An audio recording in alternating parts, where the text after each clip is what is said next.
What's up, you guys? Welcome back or to Along Brooks Road. If you are new here, my name is Lene, and I'm your new favorite YouTube cousin.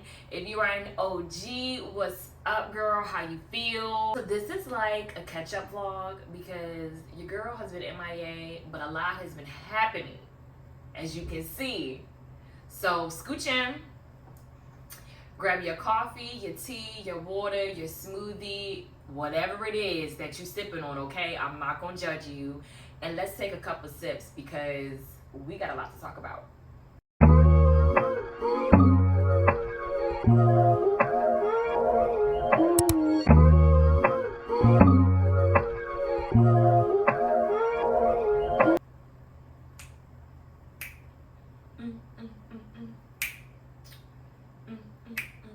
I'm going to be doing a second quarter recap.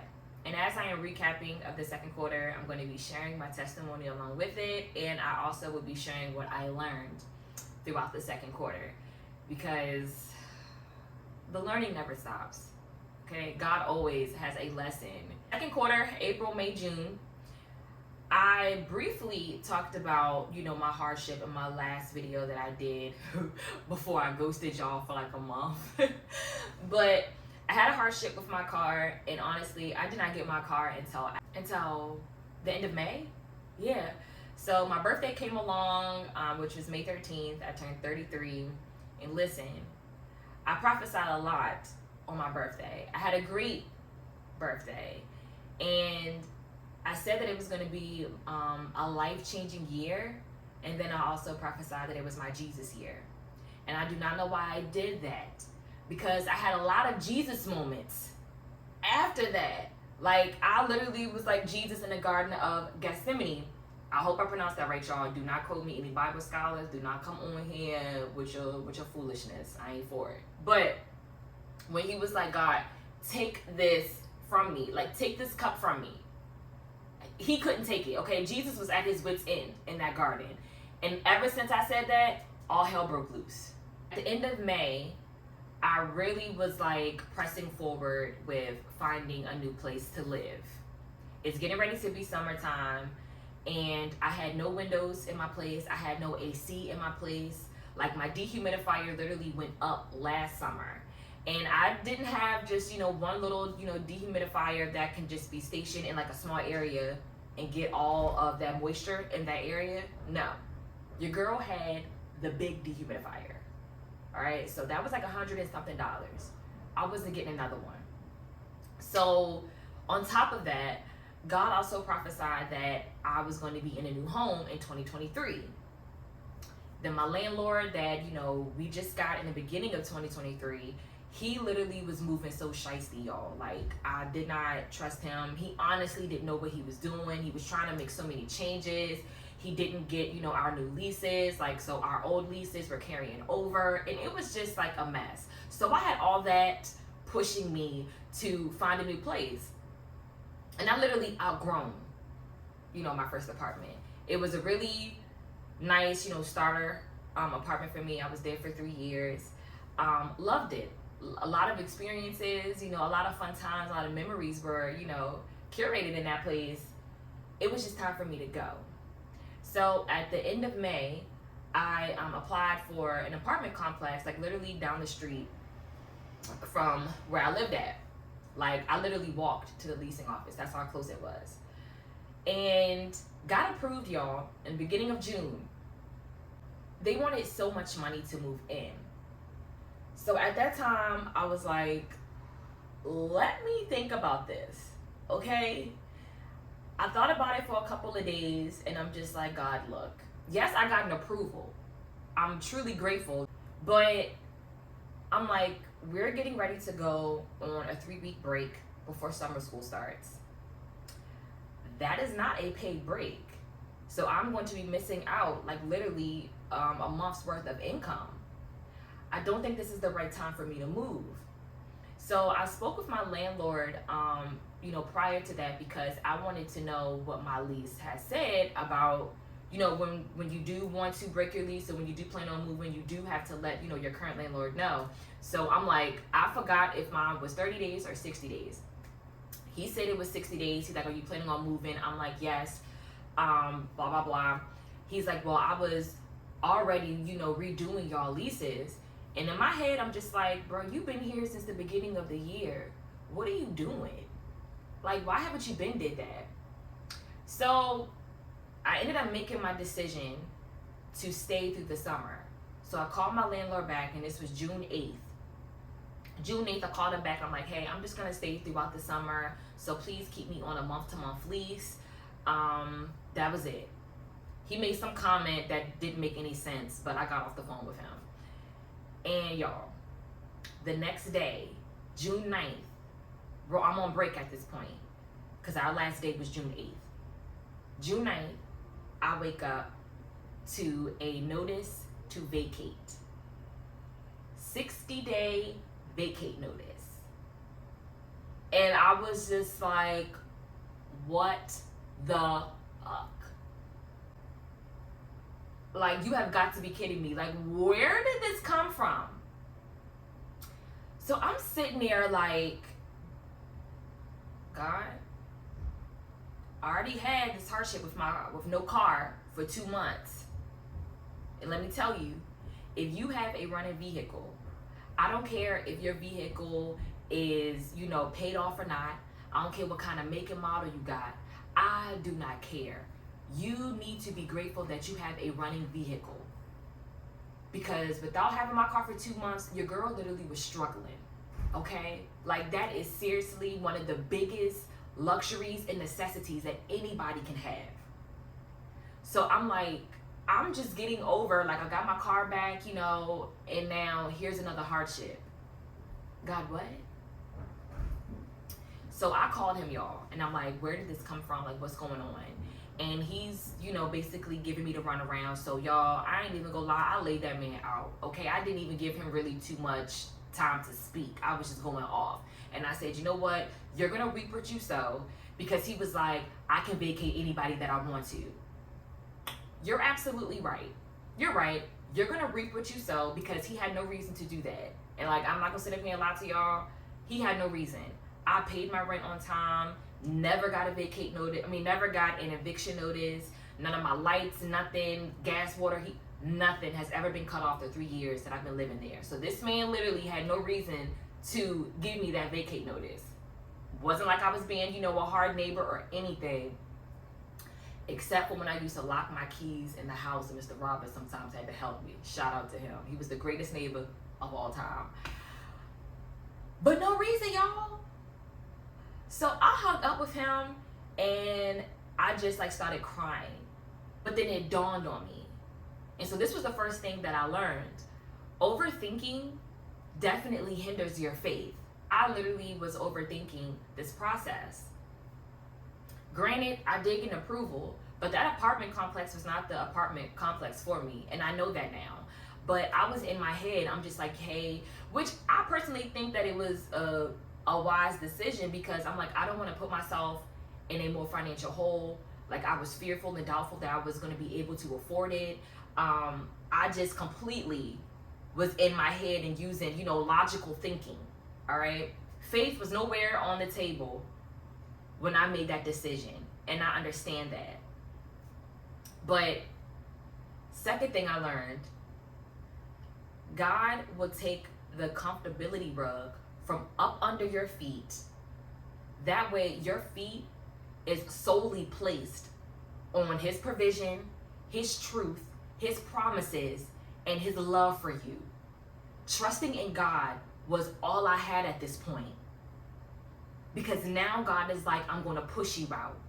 With this 60-day vacate notice, you have no choice but to leave. I promise you a new home in 2023. You don't know how it's going to come. You didn't know when it was going to come. And you didn't know the situation at hand that was going to make you have to leave. Now here it is. Totally uncomfortable. Okay? Totally angry, totally frustrated, and totally sad, honestly, because it's like, this is another thing on my plate. I just overcame a hardship. Now here's another one. And to be honest with you, having a roof over your head is the biggest hardship of all. So The girl is going, I'm slipping back into depression because I'm like, this could not be happening. In the meantime, I'm kind of understanding, but my emotions were taking over and I truly was frustrated. Looking at my options, I'm looking at other places to stay, and then I'm also thinking about a plan B. If I don't find a place within the 60 days, I can just put my stuff in storage and I can stay with my sister until I get my normal income and I can just go ahead and move into a new place. Because my income is still in the back of my mind because I'm like, bro, like, I don't have a full income for like a month. Matter of fact, 2 months. Because even during summer school, I'm not getting my full 40 hours. So I'm like, this is the craziest time for this to be happening. I was so pissed off, yo. I was so pissed off. I'm like, why? That next week, I was just looking for apartments, and I honestly was being honest with God. Like, God, I really am frustrated. And it's not new for me, but when I tell you guys I was really angry, I was angry.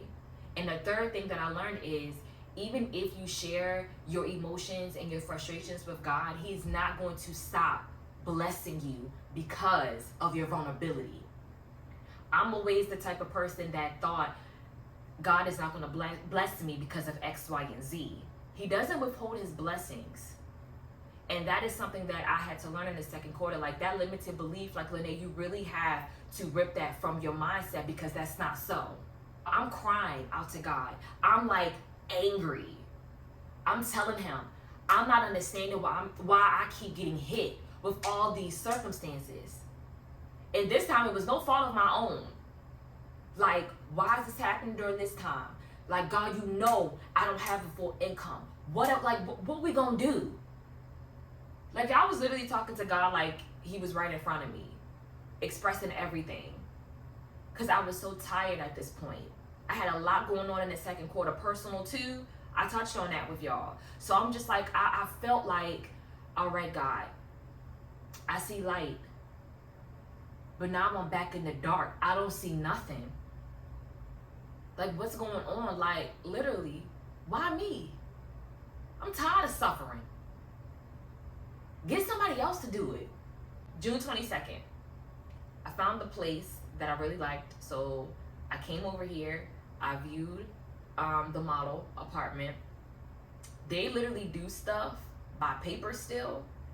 So I told the lady I was interested. She was like, okay, we do stuff in house and it's all paper. So you're gonna have to get a money order to pay for the application fee. You know, I had to get all my documents, pay stubs, everything by paper. So that was around like 12 o'clock. I left and got everything that I needed to. I came back, it was like 1 something going on 2 o'clock. She said, oh, you not playing. I said, absolutely not. In the back of my mind, I'm like, listen, I only got a couple more weeks left to find something before I really get an eviction notice and this man have my stuff sitting outside. So, you know, right, I ain't playing. Filled out the application, she went over everything with me.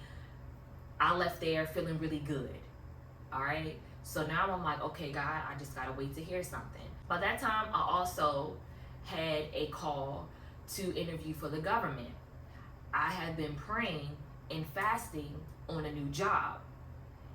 I just been feeling like education is just not it for me anymore. Like, God, I keep retreating. I feel like I take steps forward when it comes to being in the career field that I know is in alignment with my purpose, but I keep coming into education and it's like, this is not it for me. So I've been praying and fasting on that for a while. So the same day I got the vacate notice, I actually got a call to interview for the government. Interview went well. So I'm like, I'm waiting for that. So now I'm in waiting. June 28th comes, I get a call from an apartment complex, and she's like, Lene, your current landlord has not filled out the residency background information. I talked to him personally. I told him I was sending all this stuff over. It's been a whole week. If he does not send this stuff in, we're going to have to deny your application.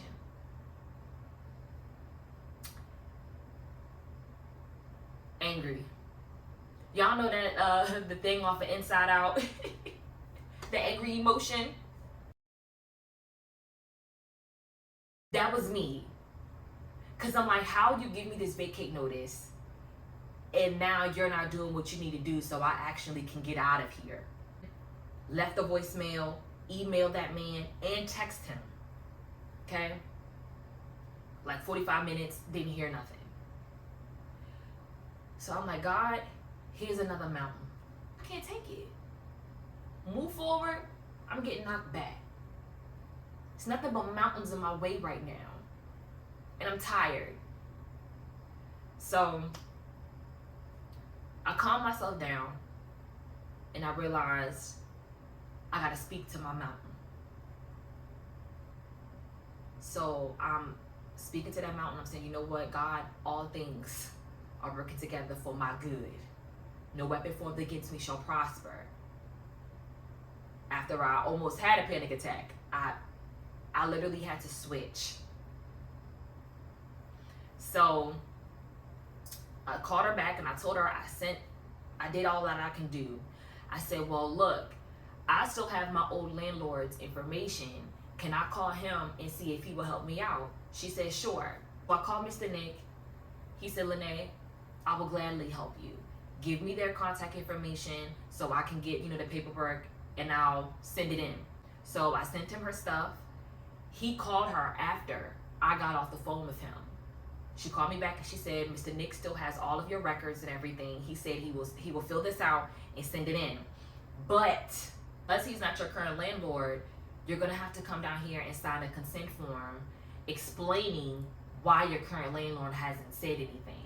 She was like, I have my records. I'll put something on there too. I sent him, the email and everything, this date and time, and he hasn't gotten back. So that's just our protocol. I was like, all right, bet. I gotta be down there by 4. I got you. Hung up the phone. She calls me back and she says, Lene, it's no doubt that God's hand is on your life. You are favored. I was like, what's going on? She says, I went to, my manager and I said, there's no reason why we should have this girl come down here when it is no fault of her own. So lady goes in and types in my address and she sees that my current landlord has only been owning that property since February of 2023.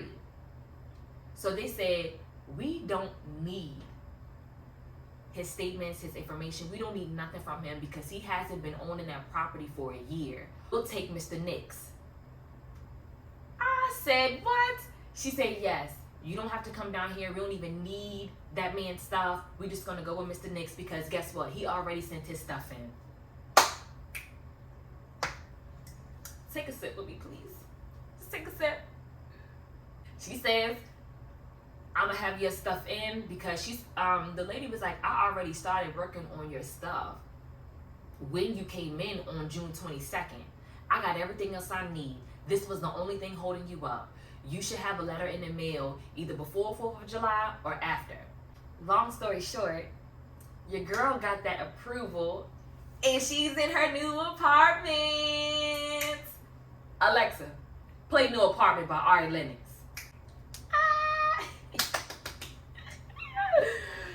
Yo, I was trying to tell you, that was a process. That was a process. But that is really why I titled this vlog, God is making all things new.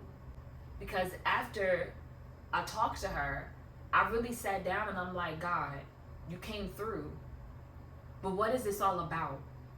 Because the second quarter wasn't just about, the normal hardships, my car, my finances, my apartment. It was also emotional. It was also mental. It was also spiritual. What was all this about? And he took me to Isaiah 43:19. He directed me to the question, do you not perceive it? I had to learn in the second quarter that even though nothing is taking place in the natural, God is still doing stuff behind the scenes. So it may seem like nothing is happening, but whole time it is.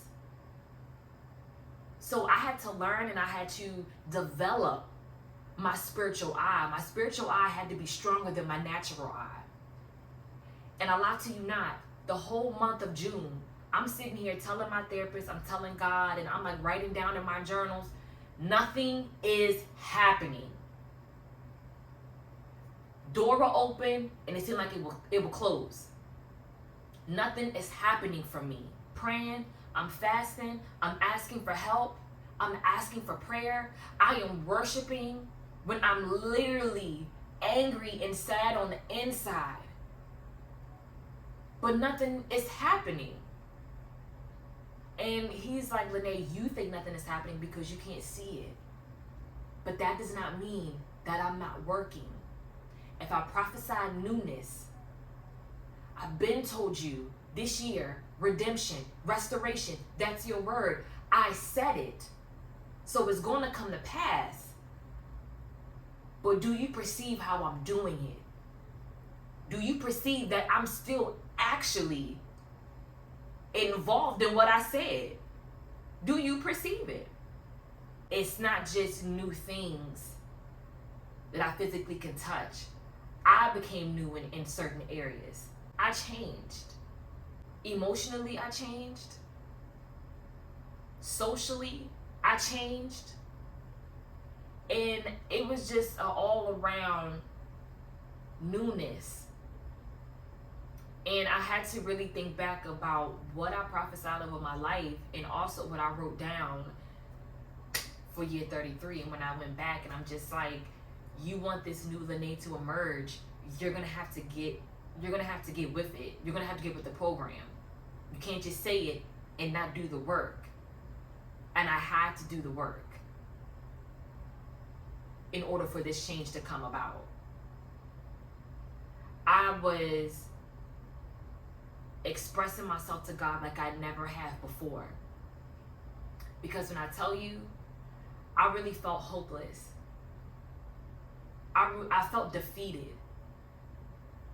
I did not understand why I'm always getting hard circumstances. Sometimes I am putting myself in situations. I will always hold myself accountable. And I also had to learn that I can't keep going inward. I made the mistake. I asked for forgiveness and I forgave myself, so I have to move forward.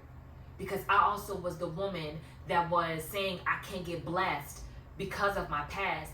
God's like, I'm over here speaking newness. I'm over here speaking new blessings, and you bringing up your past. Why? I don't even have account for that. That's been gone. So I literally had to take me out of situations and realize that it's just a life circumstance. Life just threw me a curveball, okay? It's suffering. And I know I have to endure that as a believer. So the healing that took place, the chains that broke off of me from my limited thinking and my mindset, and it's like this mindset I had it for a decade, y'all. Like when my therapist told me that, I was like, dang, I really have been thinking this way for like a decade or two. I had this new place. I'm not fully decorated, but you know, that is more content for you guys to see how I decorate this place and make it a home, because my first apartment, I didn't do a lot of what I wanted to. But this place, of course, it's a huge upgrade, y'all. It's a huge upgrade. But it's just so homey. The first night I slept on the couch, y'all, but I was knocked out. I didn't have no TV on or nothing. I just had the lights from the street light just coming into this apartment, and I slept so peacefully. And I'm just truly, truly grateful. This testimony is that even when I was like so defeated, y'all, I did not understand. But God never forsake me. Yeah. I didn't want to cry, so I'm gonna get myself together and we're gonna go on to the next thing. Well, life updates. With the job situation, God spoke to me on that as well. And he had to tell me, Lene, go where you are needed and not where the money is. So I have been, applying to different jobs, and I'm just like, God, wherever you want to send me. Oh, so I'm like, God, wherever I'm needed, I will go, because his blessings will follow. And clearly, I'm always going to be taken care of. But it's really hard, though. I have to say to God, like, I need money, though, right? Like, I need money to survive, okay? Like, I still love to go out to eat and have my nice little cocktails and stuff. Like, God, I want to update my wardrobe. Like, me. So I really do still need money. And I guess that's like a battle that me and him are fighting. Because I don't want money to splurge. You know what I'm saying? Like, but I want to be comfortable. I want to have extra left over. That makes sense. I want to be able to pay all my bills on time and have extra. So that's what I mean by, like, I want money. Like, I'm waiting for God to open the door to the place that I'm needed. And that's where I stand on that. Okay? The Latte and Letters book club, y'all. Our first meeting was absolutely everything. It was so intimate. It was so authentic. It was so vulnerable and, like, open and safe. It was just amazing. The conversations flowed, okay? And I really was scared, because I'm like, I don't want no negativity, and I don't want no, like, bickering. Like, coming together with women can be difficult. But God truly did bless me with an amazing group of women to, dive into literature with. And also, speak on our lives and where we are, because y'all know that it's also about community. So I was doing, a self-care check-in, like, guys, how are you? So it really was a safe space, but I couldn't record a single thing, y'all, because the power went out the night before. And then I had to go down to my car so my phone and my iPad can charge. So I couldn't record anything. But the second book club meeting, I'm going to take you guys along, because we're going to a nice cafe. So I'm really excited about that. But we are reading Before I Let Go, and I can't wait to dive into this book. Also, Grace Girl Industries has finally found its platform, okay? I created an Instagram for my business/ministry, so please go follow. But I'm really nervous and excited, because this is where the hard stuff, for me personally, has to come in.